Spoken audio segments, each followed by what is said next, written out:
7,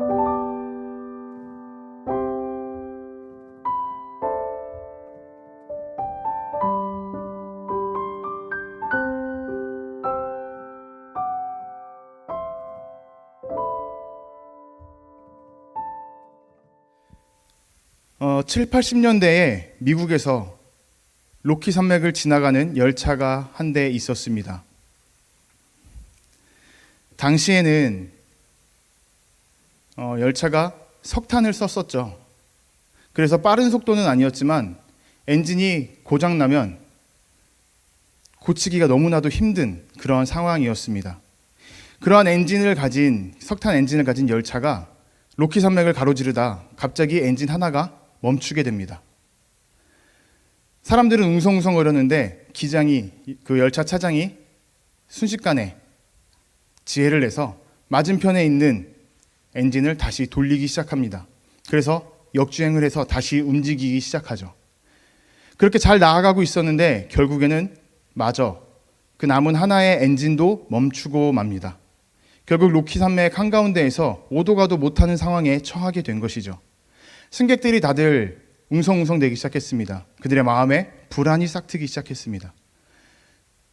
그때의 차장이 모든 승객들에게 방송을 하기 시작합니다. 여러분, 차장입니다.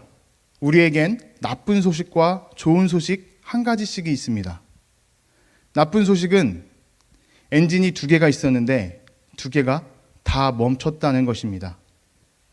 좋은 소식은 무엇이냐면 우리가 타고 있는 것이 비행기가 아니라 열차라는 점입니다. 비행기는 엔진이 꺼지면 추락하지만 우리는 열차이기 때문에 그저 가만히 멈춰서서 목숨을 부지할 수 있습니다. 이 얼마나 감사한 일입니까? 차장의 이 방송은 정말 제 마음에 참 신기하면서도 대단하다는 감정을 불러일으켰습니다. 우리들은 우리 삶에서 어려움이나 환난이 다가왔을 때 불평과 불만을 하는 경우가 너무나도 많이 있습니다. 왜 그럴까요? 빛을 바라보고 긍정적인 것을 바라보는 것이 아니라 어두움, 안 좋은 것들만 바라보기 때문입니다. 이 차장의 말처럼, 이 차장의 생각처럼 우리가 어떤 것을 보고 어떤 것을 선택하느냐에 따라 감사와 불평이 갈리게 됩니다. 여러분은 보통 무엇을 선택하고 그리고 또 무엇을 바라보며 살아가고 계시나요? 무언가를 선택할 때 그 기준이 무엇이고 그리고 그렇게 선택하며 나아갈 때에 우리 삶의 최종 목표는 어떤 것인가요? 많은 경우 대부분의 사람들은 나의 행복이다라고 얘기하곤 합니다. 내 행복 때문에 내가 일을 하고 내 행복 때문에 내가 공부하고 내 행복 때문에 내가 이 인생을 살아간다고 사람들은 얘기하고 있죠. 그래서 우리는 그 행복, 그 밝은 빛을 꿈꾸며 바라보고 선택하지만 실상 우리가 이 땅 가운데 살아가면서 가장 많이 보는 것은 어두움입니다. 그러다 보니 우리의 입과 우리의 마음에는 감사보다는 불평과 불만이 많이 쌓이게 되죠. 고린도 교회의 사람들도, 고린도 교회의 성도들도 그러한 마음이었던 것 같습니다. 그들도 자신들의 행복을 추구했고 그리고 수많은 재물을 쌓길 원했습니다. 그들에게 바울 사도는 이렇게 조언합니다. 먹든지 마시든지 무엇을 하든지 다 하나님의 영광을 위하여 하라. 바울 사도는 우리에게 촉구하는 것입니다. 우리가 추구해야 될 목표는 나의 행복이 아니라 하나님의 영광이다. 하나님의 광채다라고 말이죠. 그러면 어떻게 하는 것이 하나님께 영광을 돌리는 것일까요? 방금 제가 찬양 인도할 때도 하나님께 영광의 박수 돌리시겠습니다라고 얘기했습니다. 그러한 것이 하나님께 단순히 영광 돌리는 것의 전부일까요? 아니면 연말에 연예대상 같은 것들이 있죠. 그때 연예인들이 나와서 수상을 하고 하나님께 영광 돌립니다라고 얘기를 합니다. 그렇게 하나님의 이름을 높이는 것, 어떠한 업적이나 입상을 함으로써 하나님께 영광 돌리는 것, 이것이 영광 돌리는 것의 전부일까요? 오늘 우리가 읽은 시편 50편은 아삽이라는 사람의 시입니다. 아삽은 다윗 왕 시대에 이스라엘 최고의 찬양대장이었습니다. 그가 오늘 14절에서 하나님께 감사로 제물을 드린다, 하나님께 감사로 예배 드린다라고 고백합니다. 그렇게 했을 때 하나님께서는 네가 나를 영화롭게 하는구나 라고 응답하시죠. 그의 시를 통해서 예배자의 삶, 그리고 감사와 하나님께 영광 돌리는 것이 어떠한 관계가 있는지 오늘 한번 알아보기를 원합니다. 우리는 살아가면서 하나님을 다 알 수 없습니다. 누가 하나님을 다 안다고 자부할 수 있나요? 혹여라도 나는 하나님을 다 안다, 나는 하나님의 모든 것을 알고 있다 라는 사람이 있다면 그 사람은 위험한 사람입니다. 우리는 이 땅 가운데 살아가면서 내가 누구인지, 내가 어떠한 사람인지 알아가기도 너무나도 벅찬 현실을 걸어가고 있습니다. 저는 지난번 설교에서 쇠렌 키르케고르의 세 가지 정체성 형성에 대해서 말씀드렸습니다. 나만 생각하고 나의 욕망과 나의 본능에 따라 나의 정체성을 형성하는 심미적 실존이 있습니다. 그리고 나를 벗어나 다른 사람을 생각하고 또 그와 교제하고 교류하며 윤리적인 규칙을 갖고 그것을 지키면서 나의 정체성을 형성하는 윤리적 실존이 있습니다. 그리고 마지막으로 하나님께서 창조자 되신 하나님께서 우리를 위해 독생자를 보내주셨고 그리고 우리 때문에 십자가에 못 박히셨고 죽으시고 부활하셨다. 우리는 그 십자가의 보혈로 구원받은 사람이다. 구원받은 그리스도인이다. 라는 정체성을 가지는 종교적 실존 단계가 있습니다. 신기하게도 이 실존주의 철학자인 쇠렌 키르케고르의 말 따라 우리의 정체성을 깨닫고 그리고 우리가 나를 알아갈수록 그리고 또 그와 함께 하나님을 더 알아갈수록 우리는 내가 어떠한 사람인지 어떠한 존재인지 깊이 깨닫게 됩니다. 내가 이 땅 가운데 살아가면서 얼마나 연약한 존재인지 깨닫게 됩니다. 그리고 내가 이 땅 가운데 살아가면서 얼마나 많은 죄를 범하고 상처 주고 그러한 사악한 존재인지를 알게 되는 것이죠. 마치 어두운 가운데에 있을 때 빛이 비친다면 어둠이 물러가고 그 가려졌던 것들이 보이는 것처럼 우리는 나의 자신이 어떠한 것인지 깨닫게 됩니다. 지금 우리가 있는 이 공간에 고개를 들어보면 아무것도 보이지 않습니다. 하지만 빛을 잘 비춰보면 먼지들이 떠다니는 것을 우리는 깨닫게 되죠. 이렇게 하나님의 그 빛이 우리에게 임할 때 우리가 하나님을 더 알아가면 알아갈수록 우리의 연약함이 드러나게 되고 우리의 죄가 낱낱이 드러나게 되는 것입니다. 그렇게 나를 알기 시작하고 하나님을 더 알아가기 시작할수록 그리고 하나님의 그 사랑과 은혜가 어떠한 것인지 더 알아가기 시작할수록 우리는 하나님께 찬양하고 감사하기 시작합니다. 정말 위대하신 하나님이다. 정말 무한한 사랑을 주시는 하나님이다. 내게 족한 은혜를 주시는 하나님이시다. 그래서 우리가 하나님을 알아갈수록 그 사랑에 보답하고 싶어 합니다. 아주 적은 사람들이지만 나의 모든 것을 다 바쳐 하나님께 보답하고 싶어 하는 사람들도 있죠. 이것은 부모님의 사랑에 그 은혜에 우리가 성인이 되었을 때 보답하고 싶은 것과 같은 것입니다. 어려서는 우리가 느끼기에 부모님의 사랑은 당연한 것입니다. 우리가 받는 것은 너무나도 당연한 권리입니다. 부모님께서 주시는 그 사랑이 어떠한 포기와 헌신으로 만들어졌는지 이루어졌는지 어렸을 때는 우리는 생각하지 못하고 깨닫지 못합니다.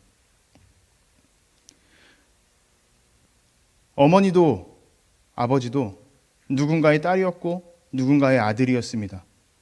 어려서부터 각자의 꿈이 있었고 그 꿈을 쫓던 그런 꿈 많은 소년, 소녀였죠. 그리고 그것을 추구하며 달려가던 사람들, 젊은이들이었습니다. 하지만 우리가 태어나고 우리를 위해 그것들을 포기하는 경우가 너무나도 많이 있습니다. 그렇게 우리는 어렸을 때 그분들의 포기를 깨닫지 못하고 받는 것에 너무나도 익숙합니다. 한 영화에서 이러한 대사가 있었죠. 호의가 계속되면 권리인 줄 안다. 우리는 어렸을 적 그 부모님의 사랑이 당연한 것이고 권리인 줄 알고 살아왔습니다. 그러다가 우리가 성인이 되면 그제서야 부모님의 사랑이 어떠한지 깨닫게 됩니다. 내가 세상 속으로 나아가서 나만의 세상을 구축하고 나만의 인간관계를 만들어가기 시작하고 그리고 내가 무언가 책임을 지기 시작할 때 부모님의 사랑이 그 사랑 속에 어떠한 헌신과 포기가 있었는지, 그 사랑이 얼마나 무거운 것인지 깨닫게 됩니다. 특히 결혼을 하고 애를 낳아 기르기 시작할 때 더욱더 크게 와닿게 되죠. 그러면서 부모님께 우리는 조금이나마 보답을 하고 싶어하는 마음이 생기게 됩니다. 이러한 보답하고 싶어하는 마음이 하나님을 알아갈 때에도 똑같이 생기게 됩니다. 다시 말하면 하나님을 아는 사람의 특징은 감사입니다. 하나님을 모르는 사람의 특징은 불만인 거죠.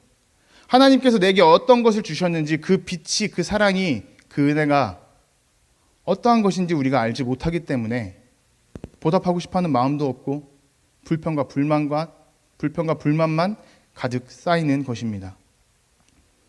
여러분, 하나님은 어떤 분이신가요? 하나님은 이 땅의 창조주이심을 우리는 믿고 인정하고 고백합니다. 그리고 이 땅 가운데에 처음에는 그 깨끗했던, 순전했던 이 땅 가운데에 죄악이 들어차기 시작하고 어두움이 짙게 깔리기 시작합니다. 그때 하나님께서는 독생자를 보내주셨고, 그리고 그분의 입을 통해 하나님이 어떠한 분인지 선포하셨습니다. 요한복음에서 예수님은 이렇게 말씀하셨죠. 나는 세상의 빛이다. 여러분, 하나님은 어떠한 분이신가요? 하나님은 생명이십니다. 하나님은 빛이시고요. 하나님은 사랑이십니다. 우리는 일상 속에서 하나님은 사랑이십니다, 하나님은 빛이십니다 라고 잘 얘기합니다. 그런데 우리가 여기서 중요하게 생각할 것이 있습니다. 빛이 하나님은 아니라는 것입니다.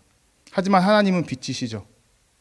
똑같이 사랑은 하나님이 아닙니다. 하지만 하나님은 사랑입니다. 무슨 말도 안 되는 소리냐라고 하시겠지만 이 말의 순서가 중요한 것입니다. 이 순서가 바뀌어서는 절대 안 되는 것입니다. 곰곰이 씹다 보면, 생각하다 보면 어떤 의미인지 여러분들 깨달을 수 있을 것입니다. 결국 하나님은 빛이십니다. 이 땅 가운데 이 어둠을 몰아내는 빛이십니다. 그 강한 빛에 사람들은 경외심을 가지기 시작했고, 그리고 옛날부터 수많은 민족들은, 나라들은 그 빛을 신으로서 섬기기 시작했습니다. 하지만 태양은 신이 아니죠. 빛은 신이 아닙니다. 하나님의 창조물일 뿐입니다.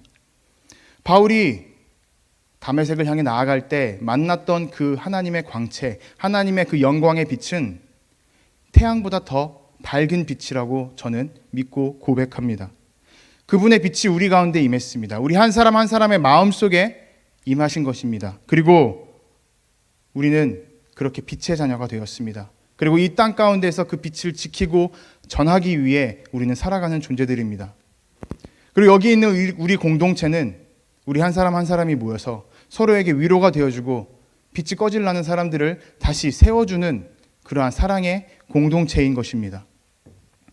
빛 되신 주님 앞에 우리는 어떠한 자세와 태도를 가져야 될까요?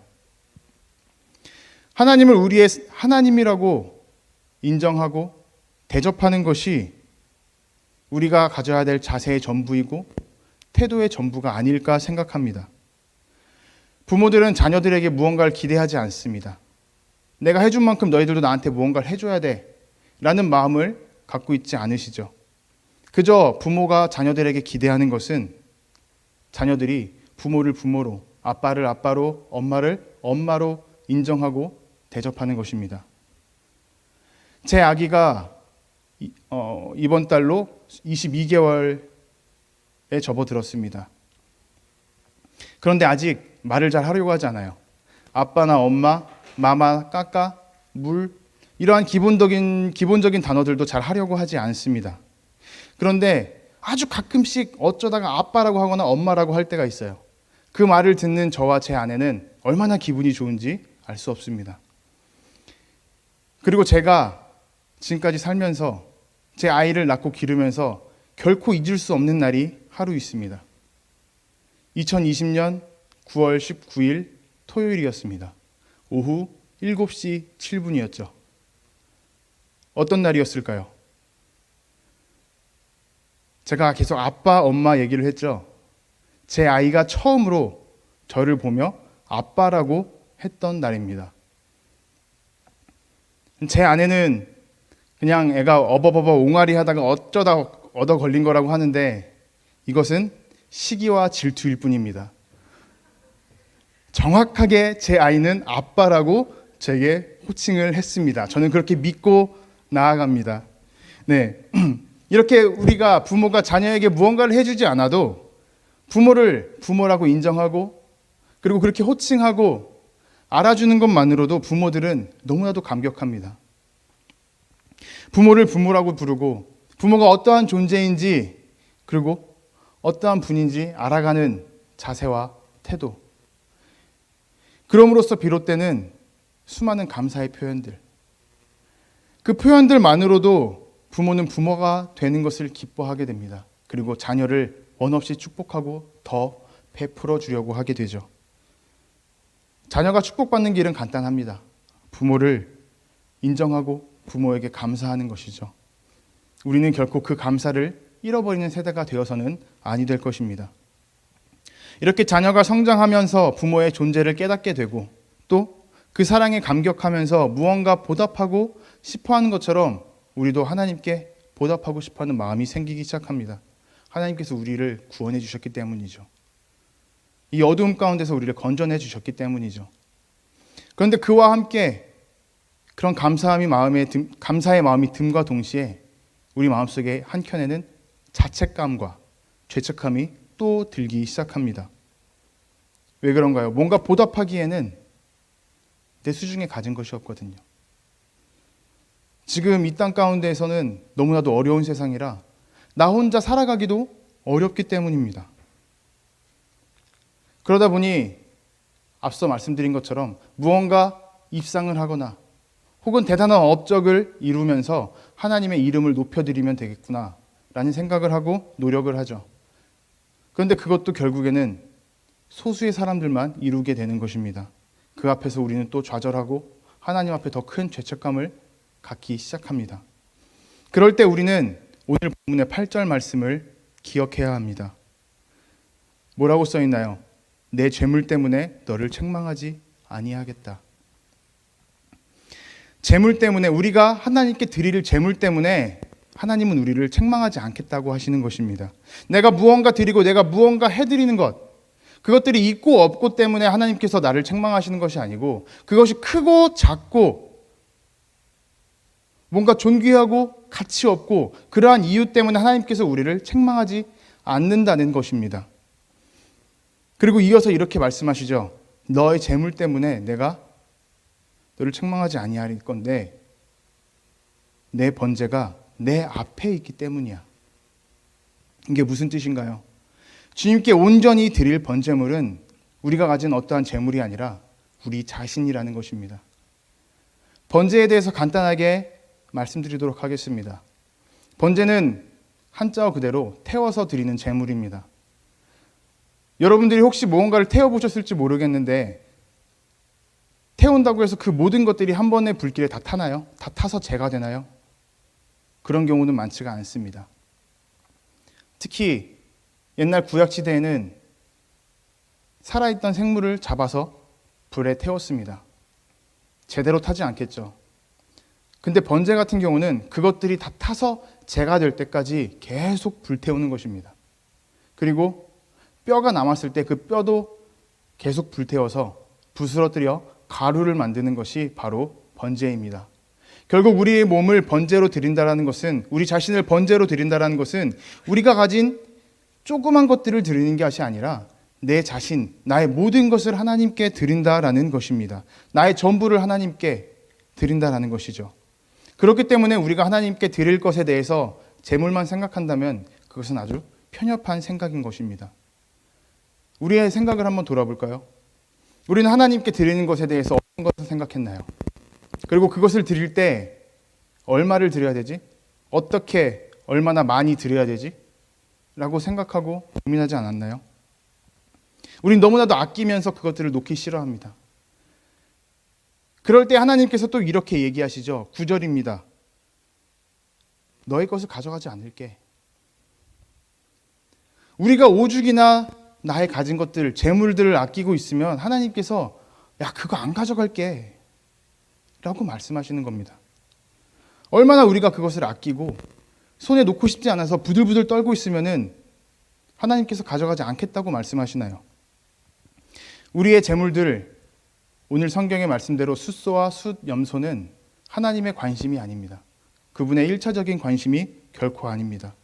왜요? 10절과 11절에 나오는 것처럼 이 땅의 모든 것들이, 그 식물들이, 땅의 짐승들, 하늘의 새들, 그 모든 것들이 하나님의 것이기 때문입니다.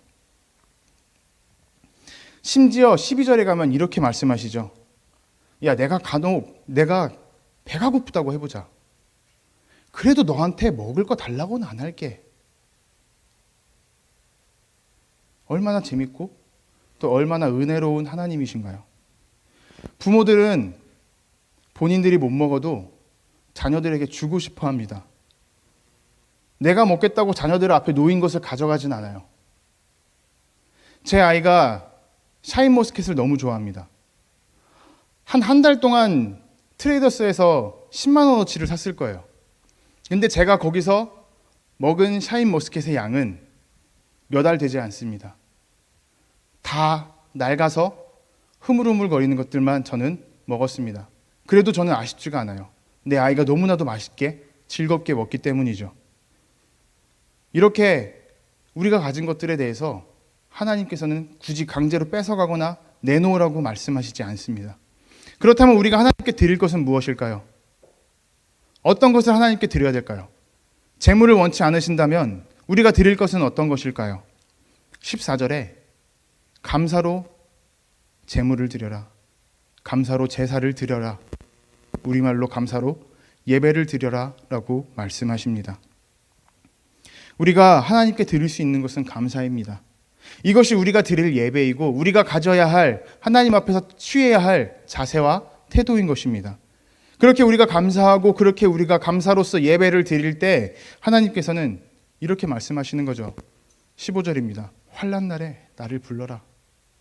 내가 너를 건져줄게. 참 놀라우신 하나님이죠. 하나님께 간구하면 하나님께서는 들어주신다는 겁니다. 그런데 들어줬다고 무언가를 바라고 요구하지 않는다는 것입니다. 그저 나의 손길을 잡아주는 것만이 하나님을 영화롭게 하는 것, 영광 돌리게 하는 것이라고 하나님께서 말씀하시는 겁니다. 도움이 필요하면 말해. 도움을 줄게. 하지만 뭔가를 요구하지 않을 거야. 내 도움을 네가 받는 것만으로도 그것이 나를 영화롭게 하는 것이니까. 하나님의 마음입니다. 우리를 향한 사랑의 마음입니다. 우리가 간구하지 않더라도 하나님은 우리를 찾아오십니다. 우리의 마음의 문 앞에서 문 두들기고 열어달라고 얘기하십니다. 그때 그분에게 문을 열어드리고 따뜻한 마음으로 환영하며 맞아들이는 것, 그것이 하나님을 영광스럽게 하는 것이라고 오늘 아삽은 고백하고 하나님께서 응답하시는 것입니다. 그 외에 우리의 누더기 같은 행동으로는 결코 하나님을 영광스럽게 할 수 없습니다. 우리가 가진 능력으로 하나님을 높이겠다? 하나님께 영광 돌리겠다? 하나님의 이름을 높이겠다? 이것은 제가 지난번 설교에서 말씀드렸던 것처럼 나의 능력을 의지하기 시작할 때 나는 높아지게 됩니다. 더 나아가서 하나님보다 위에 서게 되는 것이고 하나님을 업신여기게 되는 것입니다. 교만이고 어리석음이죠. 우리는 그저 하나님께 감사하면 됩니다. 어떤 걸 감사해야 되나요? 이런 코로나 와중에서도 우리가 이 예배의 자리에 나와서 예배드릴 수 있게 해주심에 감사하는 겁니다. 지하에서 예배드릴 수 있었던 것에 감사하는 겁니다. 그리고 또 이 자리에 올라와 예배드릴 수 있음에 감사하는 겁니다. 시간과 장소를 허락해 주신 주님께 감사드리는 거죠. 그런 하나님께 감사하고 또 이 자리에 나와 있는 여러분들도 저는 너무나도 감사합니다. 각자 사정상 몇 번씩 예배에 빠질 수는 있겠죠. 그럼에도 불구하고 이 자리를 사모하셔서 나오는 여러분들이, 여러분 한 분 한 분이 저는 얼마나 감사하고 소중한지 모르겠습니다. 여러분, 우리가 아무리 어렵고 힘든 와중이 있어도 하나님께 손을 내밀면 하나님께서는 내밀어 주십니다. 아니, 이미 손을 내밀고 붙잡으라고 말씀하고 계십니다. 더 나아가서 허덕이는 우리를 위해 독생자까지 보내주셨죠. 우리에게 새 생명을 주신 것입니다. 그런데 우리는 무엇을 보고 있나요? 우리는 무엇을 추구하며 살아가나요? 이 땅 가운데 어렵다고 우리는 고개를 숙인 채 땅을 보고 어둠을 보고 있지 않나요? 하나님께서는 감사를 요구하십니다. 하나님께서는 빛이십니다. 우리는 이 땅 가운데 살아갈 때 어떠한 어려움이 있다 할지라도 고개를 들어서 밝은 하늘을 바라보아야 합니다. 빛 대신 주님께서 주시는 그 밝은 광채, 영광의 광채를 우리는 바라보아야 하는 것입니다. 하나님의 손길을 통해 우리가 환난에서 빠져나왔을 때 우리는 하나님께 감사할 수 있습니다. 시편 기자 오늘 아삽은 환난 중에 하나님의 손길을 붙잡는 것이 하나님께 영광 돌리는 것이라고 고백했습니다. 다시 말하면 하나님께 영광 돌리는 사람이, 하나님께 영광을 돌릴 수 있는 사람이 하나님께 감사할 수 있는 사람이 되는 것입니다. 또 반대로 감사하는 사람이, 하나님께 감사함으로 나아가는 사람이 하나님께 영광 돌리는 사람, 하나님을 영화롭게 하는 사람이 되는 것입니다. 여러분, 감사를 잃어버린 것보다 불행한 삶은 없습니다. 우리가 한 주간 살아가면서 감사할 제목을 하루 종일 생각해 보았으면 좋겠습니다. 감사만 생각하면서 그 사이에 불평이 들어올 틈을 주지 않았으면 좋겠습니다. 가장 좋은 기도가 무엇일까요? 저는 지난번 설교에서 기도를 바꾸라고 말씀드렸습니다. 가장 좋은 기도는 감사하는 기도가 아닐까요? 그보다 더 좋은 기도는 저는 없다고 생각합니다. 여러분, 이번 한 주간 살아가실 때 감사의 제목들을 생각하시고 기억하시고 또 그것들을 가지고 고백하며 나아가는 한 주간 되길 원합니다. 환난 중에 있을 때 손 내밀어 주시는 주님께 감사하고 주님께 영광 돌리는 저와 여러분이 되시기를 주님의 이름으로 도전하고 부탁드립니다. 이 시간 우리가 찬양하고 결단하기를 원합니다. 우리가 환난 중에 있다 할지라도 언제나 주님께 감사함으로 나아갈 수 있는 우리가 되기를 원합니다. 어두움을 바라보는 것이 아니라 밝은 빛을 바라보며 주님께 감사할 수 있는 그런 한 사람 한 사람이 되기를 원합니다. 이 시간 감사 찬양 드리시고 기도하도록 하겠습니다.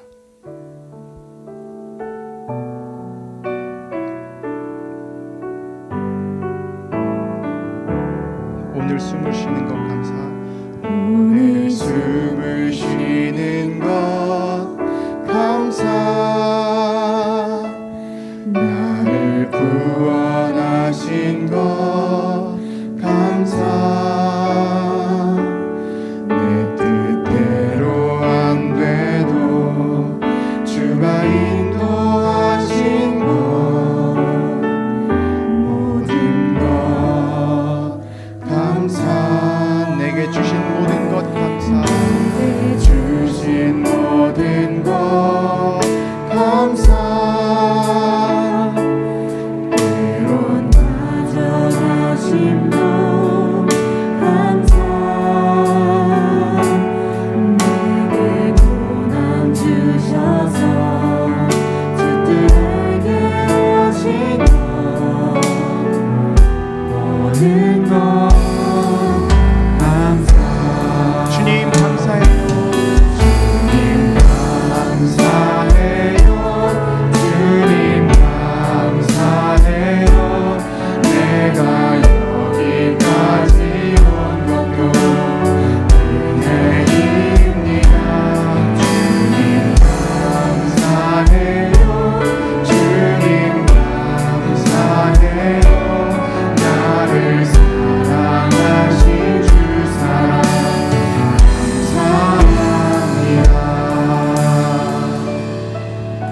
이 시간 우리가 두 가지 제목 놓고 기도하기를 원합니다.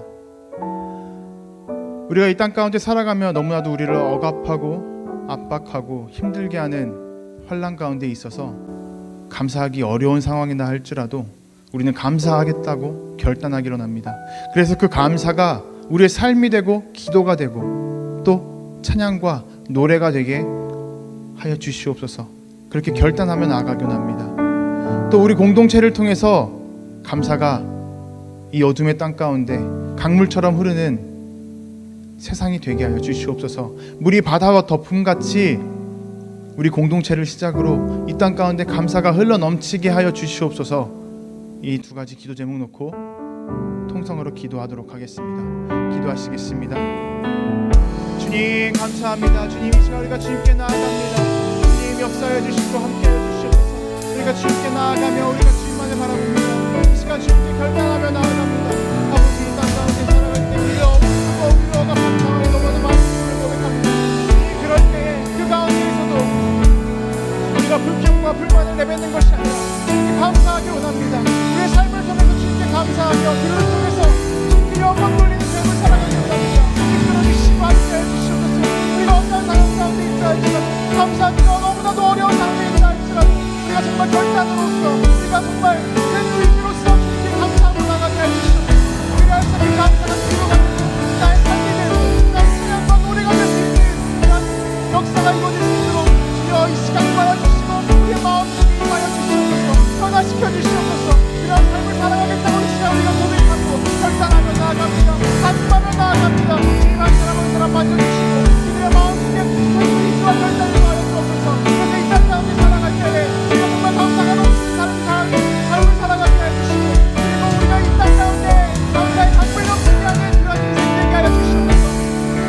우리가 모여서 공동체를 이루고 그 복음을 널리 전할 때에 이때 그 주님을 직원할 때에 우리 공동체를 통하여서 더 큰 감사가 터져나갈 수 있도록 주여 역사해 주시옵소서. 우리 공동체 가운데 임하여 주시옵소서.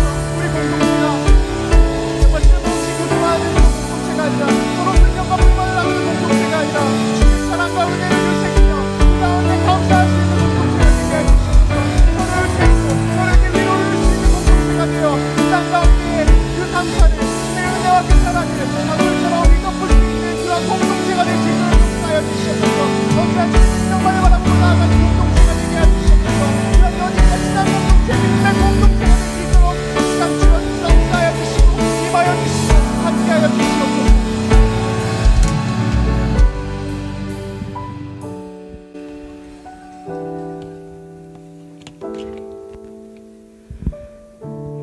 사랑하는 하나님 감사합니다. 오늘도 주님의 은혜 가운데 저희 한 사람 한 사람 이 예배 자리로 불러주시고 함께 마음을 모아 하나님을 찬양하며 기도하며 또 말씀 가운데 나아가게 하심에 감사를 드립니다. 하나님 간절히 소망하기는 이 시간 함께 예배하는 우리 청년들 감사할 수 없는 상황 가운데에도 감사하며 감사가 삶이 되고 기도가 되고 노래와 찬양이 되는 인생이 되기 원합니다. 하나님 우리의 환경은 바뀌지 않을지라도 우리의 마음과 우리의 생각과 우리의 정신을 바꿔주셔서 늘 하나님의 살아계심을 입술로 고백하며 하나님이 주신 은혜를 기억하며 하나님께 감사하는 인생이 될 수 있도록 아버지 함께하여 주시옵소서. 우리 여디디아 신앙 공동체 가운데에 감사의 강물이 흘러넘치기를 간절히 소망합니다. 감사의 찬양이 감사의 목소리가 감사의 이야기들이 가득 차고 넘쳐나는 귀한 신앙 공동체로 변화되기 원하오니 아버지 함께하시고 주님 인도하여 주시옵소서.